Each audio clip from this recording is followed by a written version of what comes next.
What is up, guys? Welcome to today's episode of Shredding Season. Now, as you saw in the last video, just finished my 195 pound sort of target. This morning I weighed in about 194 and a half, so more progress to come. I'm aiming to get under 190 by the end of next week, I think, or halfway through next week. Really going to try and smash it and get down under there. But anyway, today I'm just going to go through 10 diet tips that you may or may not have heard of, that I think are just little things that you can change about your diet, or not just your diet specifically, just your mindset or your attitude or how you go about things in your daily life, that can really have a massive impact on whether you succeed or fail when dieting. One thing though is that I am not very well at the moment. I've got chronic sinusitis, I'm on antibiotics and some other thing, not sure what it is, but I've been told to take it, so I take it. And so if at any point in this video my voice sounds a bit funny, then that would be why, and I apologise if the sound is a bit weird or if I have to keep stopping in the middle of sentences. But I'm going to try my best to crack through this and give you guys the tips. So without further ado, let's get started. Alright, tip number one. It's one that you may have overlooked, but it's actually very, very simple, and that is to consume more protein. Now, of course, protein is good for building muscle, growth and repair, etc, etc. But when you look at your total calories that you're consuming on a cut, and you think, your percentages of fats, carbs and protein may be slightly off. So if you think about it, protein is probably the best source of calories, because it's not going to be held on the body. If you're taking too much, it'll just be flushed out, not needed. Everything that is required will be used, but it's not going to be stored up like carbs will, and it's not going to be retained like fats will, and you're still getting energy from it. It may not be the easiest energy to convert, which is why you of course do need some fats and some carbs. But if you can increase your protein consumption, if you get 50% of your calories from protein, then you're really not going to be taking in too many fats and carbs, just enough to keep you ticking over. And that way, not only is it going to be great for your muscle mass and muscle density and just growth and repair in general, but you also avoid having to take in those bad fats and carbs that might harm your progress. Number two, consume more green tea or caffeine. Now, of course, caffeine in things like pre-workout or energy drinks can be bad, because of course there can be high sugar content, obviously lots of bad carbohydrates to come with it. But if you get things like the White Monster, 0 calories, 0 carbohydrates, they're going to be slightly better. If you have coffee and you don't have the milk, if you just have straight black coffee, you're going to get the caffeine that you need without the fats and the carbs from the milk. Or just green tea, straight up green tea with water. And the reason is that aside from caffeine obviously giving you energy, they're both great appetite suppressants, so they stop you feeling like you need to eat, which is obviously one of the major problems people have when they're dieting, is that they look at food and they want it, even if they don't need it. So this is a great way to sort of suppress that. And also green tea has the added benefit of helping to mobilize fats around the body, so it can in some ways aid with your fat loss, but of course not on its own. You still have to be on a good diet, doing your cardio and in a calorific deficit. Right, number three, don't overdo your cardio, guys. Cardio is a great tool and it's very beneficial to helping you lose weight. As I've said before, it's not essential. If you are incredibly strict and well drilled in terms of your diet and your nutrition, you don't really need to do cardio. Cardio is more there for those that want to eat slightly more, not restrict themselves so much. They can kind of get away with it by including cardio, and obviously it's good for fitness.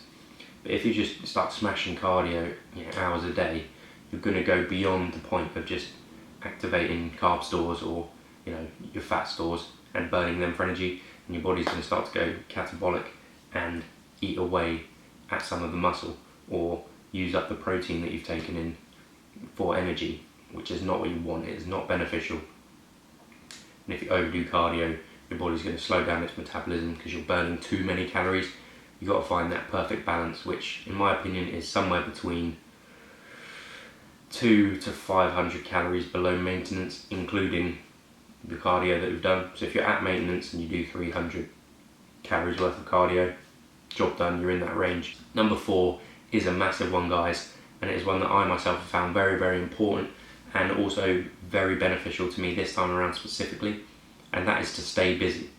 Now, if you're always laying around, you have access to food, you're not really keeping yourself occupied, you eat when you're bored. I used to eat so much just because I was bored and it was something to do. Whack on a YouTube video, half watching it, half just eating because food tastes nice and I was bored. Now this time around, and before when I cut successfully when I was younger, I was at college all day, I was having to go here, there and everywhere, work, all sorts. And of course now, I work, I'm trying to run a business, I'm focusing on dieting, I'm creating content for YouTube, etc, etc. I'm far busier and I have far less time to waste eating food. So I eat when I need to, I eat good foods, and I'm making solid progress. Number 5 is another massive one that I got this one from Vitruvian Physique. If you haven't checked out that channel, you should. The guy there, Igor, I think his channel is brilliant. The content that he has and the knowledge that he has and the way he puts it across so that it's not boring to listen to, it's awesome. And this tip that he gave in one of his videos I thought was brilliant, and I've tried it and I can tell you that it works nearly 100% of the time. And that is that when you get these cravings and when you really do want those foods, those bad foods, whatever you're craving, pizza, takeaway, anything you really shouldn't have, say to yourself, yes, you can have it, on one condition. And that condition is that before you go and eat that, you have to eat something healthy. You have to eat what you normally would eat. So instead of going and get that pizza, you have to say, I'll have some chicken and rice, okay?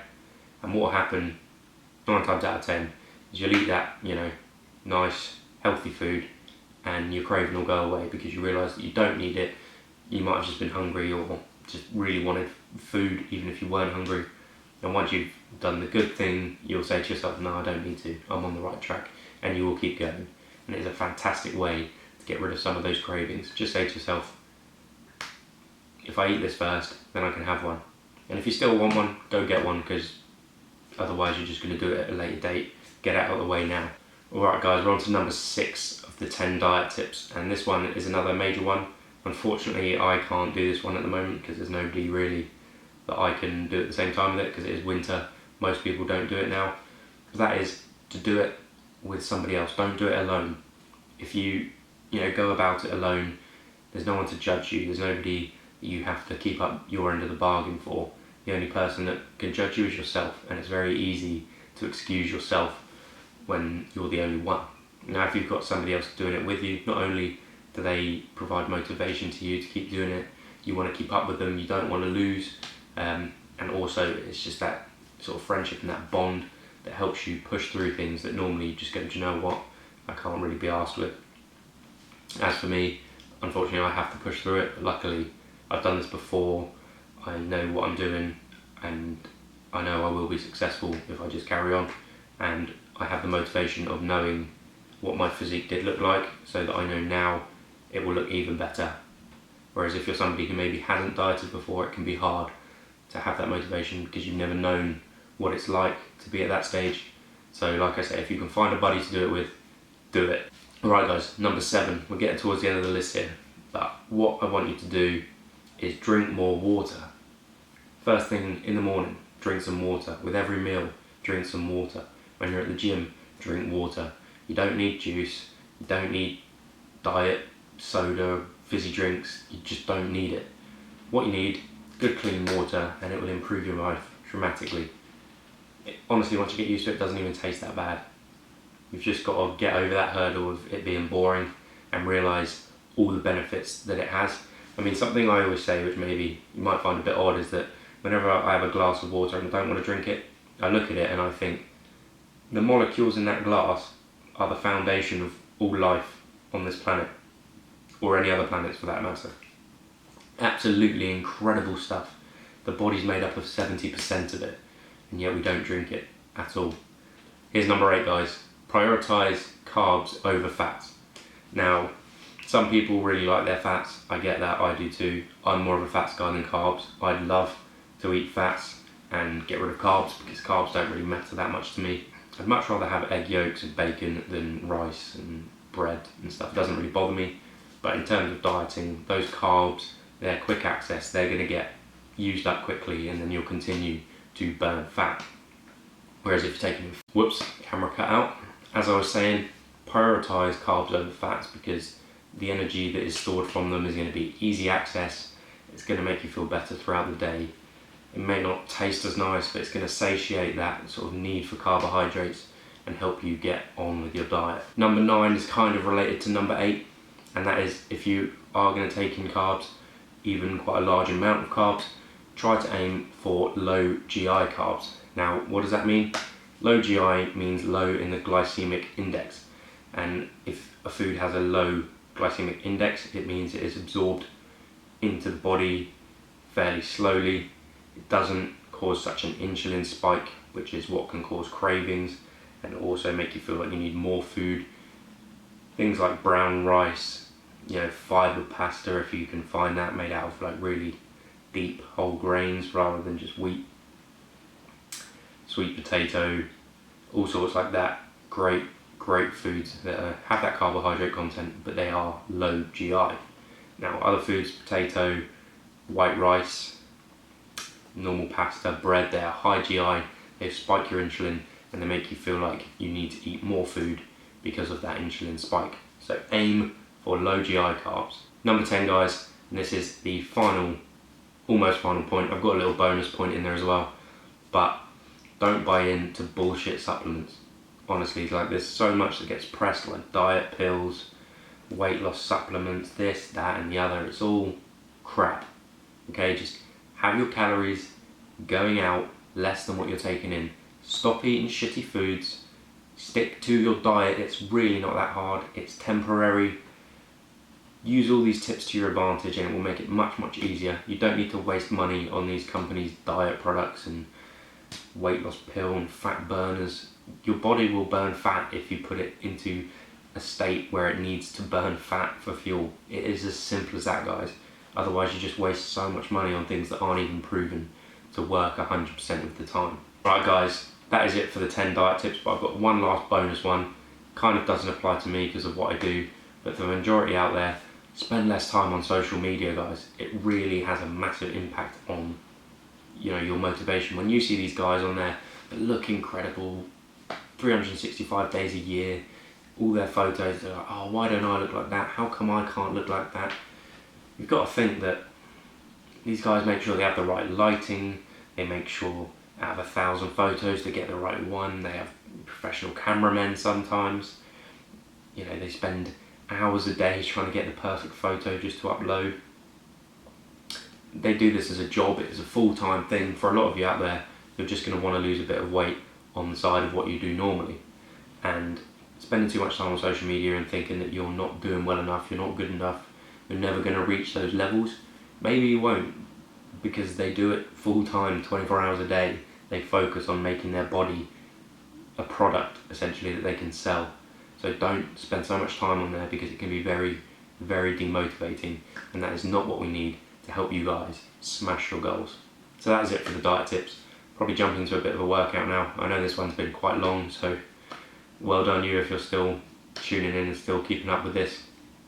I'll jump into the workout, do the commentary, and I will see you guys in the next video.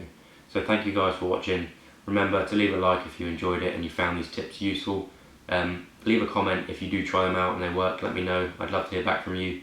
And of course, subscribe to stay up to date with all my new releases and to track my progress, because if I do make that £190, get underneath it by the end of the week or a week and a half, then next stop is £4 down to 185 and the next physique update. So thanks for watching, guys. I'll see you in the next clip.